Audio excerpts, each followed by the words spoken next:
Hello, New Prospect. Welcome to RTB 2021 for September the 11th, 2021.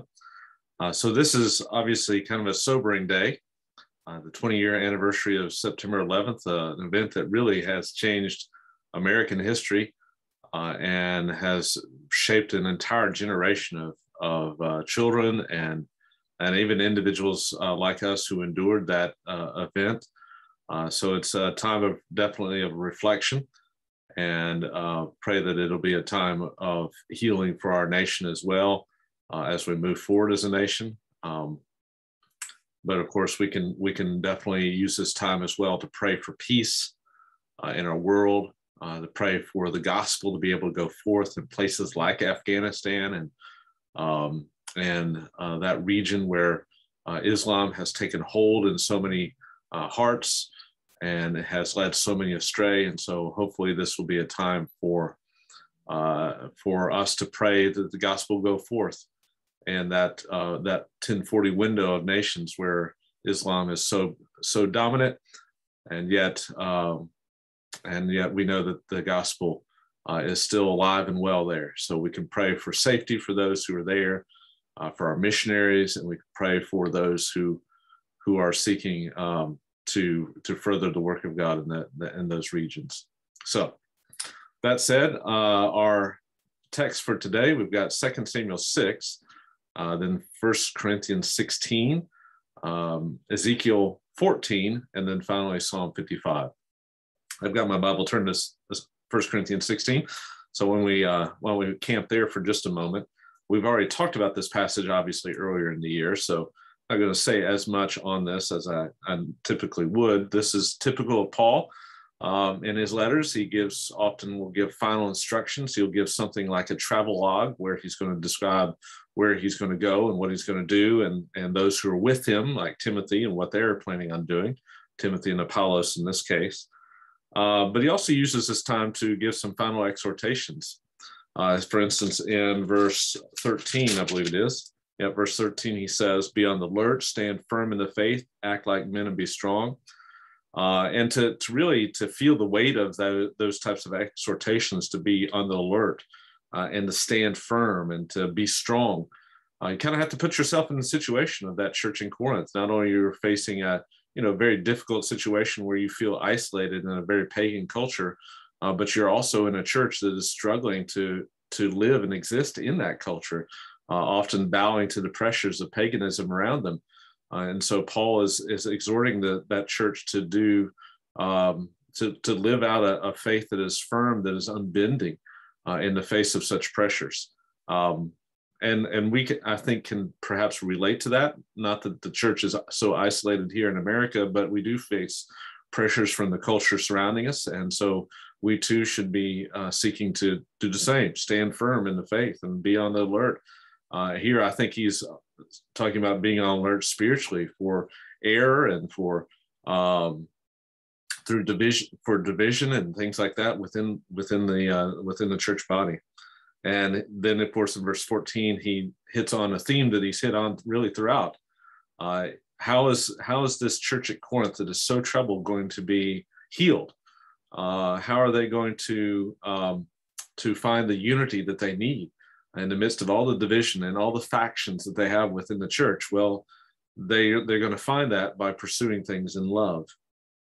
Then he finally closes with this famous prayer in verse 22, Maranatha. And I think I mentioned this at the very beginning of the year when we were talking about 1 Corinthians, but this is an Aramaic prayer. And it's an indication, I think, of the deity of Jesus very early on in the life of the church. Obviously, I believe that's something that Jesus himself taught, but it shows there are some scholars, and I think I mentioned this earlier in the year, but there are some scholars who believe that Jesus was just this idea of Jesus as God was a late development in the life of the church. Even some critical scholars placing it to the 2nd century AD, so over 100 years after the time of Christ, when this conception of Jesus as God developed. Where here you have a prayer in Aramaic, meaning that Paul is quoting a prayer that predates the spread of the church to the more Gentile regions. So a very early prayer, asking for Jesus to, Maranatha is basically come Lord Jesus. It's a prayer given to Jesus. And this would show and indicate especially for a Jewish audience, that if you're praying to anyone other than God himself, you're seeing that person as God. And so here we have an indication that the early church perceives of Jesus rightly as deity. So that's 1 Corinthians. Move on to, let's see where we'll go. We'll go over to 2 Samuel 6. So we're pretty much hitting it here, I think, the pinnacle of Old Testament history in these next two chapters, in 2 Samuel 6 and 2 Samuel 7. This is the high point, I would say, of Israel's history. For here, what we have is the new king, David, the king after God's own heart, that God had anointed, this king who had established the messianic line, as we will find in the next chapter, who receives the promises of God, who receives a covenant with God that will serve as the kind of as the blueprint for all the hope of Israel. And so what an amazing moment in the history of Israel, where David has now become king. But just as significant is what happens in chapter 6 here, in that David, as soon as he becomes king, and as soon as he moves the capital to Jerusalem, the place where God would place his name, he moves the Ark of the Covenant to its rightful place. So now we have God as king, and his under shepherd, the Davidic king, reigning under him in the place where God would place his name. And so this is, I think, the high point of Israel's history. Now, there's some other fun stories that happen in this text. We got the story of the ark itself and its journey, and we have the story of Uzziah who improperly touches the ark and ends up dying. And then you have the story of David, who dances before the Lord, and his joy of being in the presence of God is indicative, I think, of one who truly understood who God is, right? And we see that reflected in many of the Psalms, his understanding of his true understanding of God. And of course, this upsets Michal, his wife, and so we have a little bit of a spat between the two here in this text as well. But really, the main and significant thing of 2 Samuel 6 is the return of the ark to Jerusalem.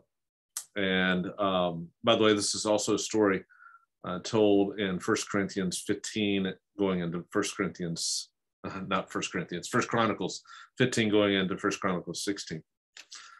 All right, moving on we'll go over to Psalms. Psalm 55 is our text. So this is a psalm of lament. Again, it begins with this petition, as is typical in these psalms of lament. Give ear to my prayer, O God. Do not hide yourself from my supplication.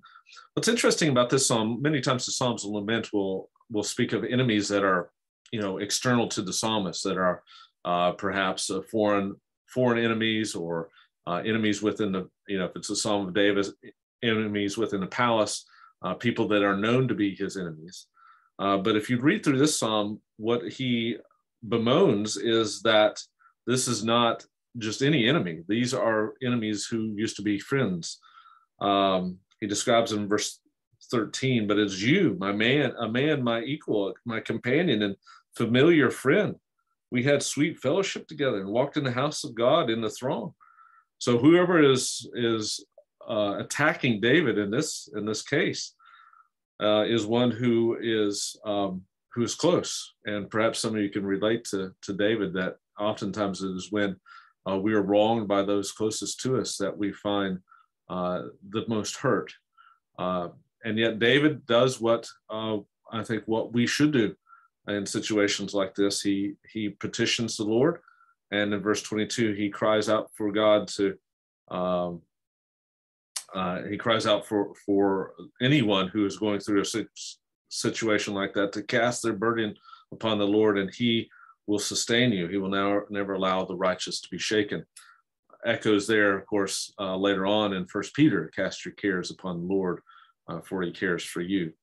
A good rule, a good admonition to live by is not to whenever we have those burdens, those hurts even, to cast them upon the Lord. And David confesses and his confidence that God would in fact sustain us. Now that, again, we see a very typical form of the lament Psalms, where it begins with the petition, describes the situation, and then ends with the note of confidence. That brings us finally to Ezekiel 14. So in Ezekiel 14, we have two really separate sections. You have a beginning section where kind of continues the thought of chapter 13. Remember in chapter 13, Ezekiel was condemning the false prophets and prophetesses who were engaged in idolatry.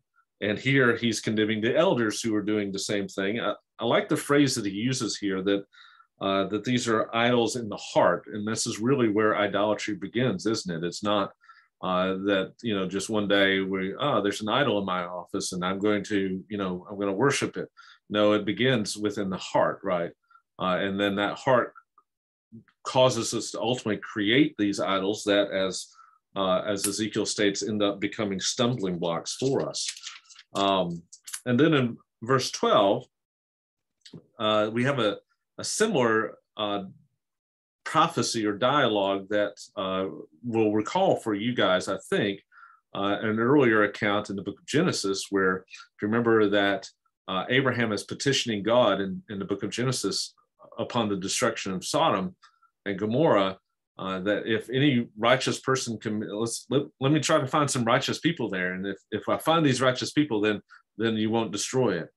Well, in this case, Ezekiel is doing the same thing, and notice what he says, though, that even if some can be found, Ezekiel states, this is talking about the certainty of the judgment that's coming on Judah in Jerusalem in the form of the Babylonian exile. Even if Noah, Daniel, and Job, which are, it's fascinating to find these characters mentioned here in another book of the Bible, attesting to their historicity here, obviously.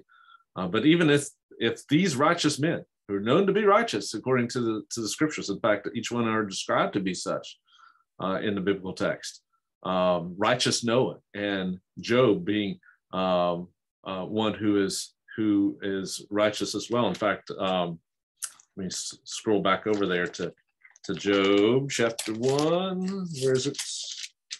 Job chapter 1. Yep, that man was blameless, upright, and fearing God.